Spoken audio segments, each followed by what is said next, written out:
Sa isang makabuluhang mundo ng emo up, may isang matatag na pamilya, marespeto, masayahing pamilya. Sa pamumuno nila, Saber at Miss Lex Baby ang hari at reyna ng The Wanted Criminal, Yakuza. Kahit anong mangyari, handa nilang protektahan at alagaan ang kanilang nasasakupan. Kasama ang pinakamamahal na lalaki sa buhay ng reynang Yakuza, Wapakels Chua, kabiyak ni Miss Lex Baby. At ito ang mga kapatid na napakasolido sa pamilya at palaban sa lahat. Kay Mr. Good Boy ang tahimik at mabait, pero suga pa at i-blue ang asul na dragon na walang inuurungan.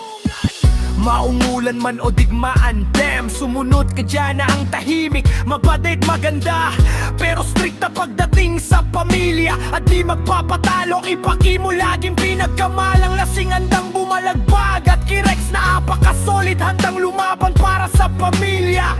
Sa kahariang may reyna at hari, may mga prinsipe at prinsesa sa pangunguna ni Last Editor, ang poging editor ng pamilya. At sa kabiyak niyang nadanda, sexy at mabait, ilas marubok, sumunod yung kambal na sina Wildflower at Loveheart. Iwalay madaming malaking nagkaranda pa, at i-Loveheart naman loyal sa asawa niyang i-Rex, na masipag at loyal din sa asawa niyang i-Loveheart. At Yona, Husty at Shena, kasangga sa maritesan at kaharutan. Bumabackup sina si Marimariansky at Miss Zed. Siyempre di magpapatalo, isaltik isa sa pinakamabait na anak. Kaso maraming galit sa pang-urad, at ang reyna niyang iyata siya, tahimik lang pero palaban. At sinisya at Chelsea, mahiyaan at seryoso. Ito naman tayo sa mapang-urat, Mr. Igay at ang kabiyak niyang i-Aliyah. At i-Dark Shadow, sadyang asul, tahimik at palaban sa lahat. At humanda ka sa real talk, Iroy, bahala sa'yo.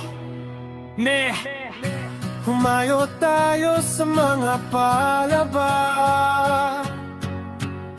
at napakasolido.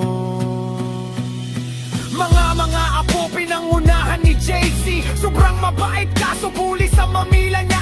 At sa asawa niyang ihalo, maganda mabait, at tahimik siya lang naman ang taga-sipa sa pamilya.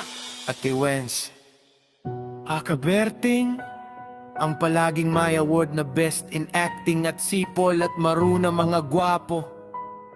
Tahimik na pero mapang-urat, at ilusi ang